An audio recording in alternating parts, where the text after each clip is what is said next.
Hello everyone, how to get close with God part 3.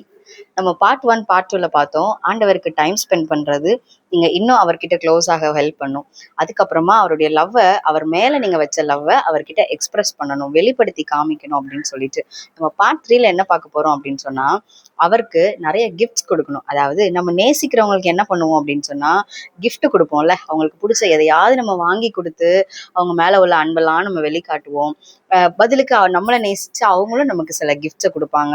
அதுக்கு நமக்கு பர்த்டேயா இருக்கணும்னு அவசியம் இல்லை, சும்மா கூட ரீசனே இல்லாம கூட ஏதாவது ஒரு காரியத்தை வாங்கி கொடுப்பாங்க. ஏன்னா அது ஒரு அன்பின் வெளிப்பாடு. ஆண்டவர் என்ன கிஃப்ட் உங்ககிட்ட எதிர்பார்க்கிறார் அப்படின்னு சொன்னா, கீழ்ப்படிதல் தான். பழைய ஏற்பாட்டுல ஒரு வசனம் இருக்குது, பலியை பார்க்கிலும் அவர் கீழ்ப்படிதலை தான் ரொம்ப விரும்புறாரு அப்படின்னு சொல்லிட்டு. அவர் சொல்ற வார்த்தையின்படி நீங்க உங்க வாழ்க்கையில நடக்கிறது அவருக்கு நீங்க கொடுக்கிற பெரிய கிஃப்ட். அதுக்கு பதில் அவர் உங்களுக்கு கொடுக்கிற என்ன கிஃப்ட் எப்படி இருக்கும் தெரியுமா?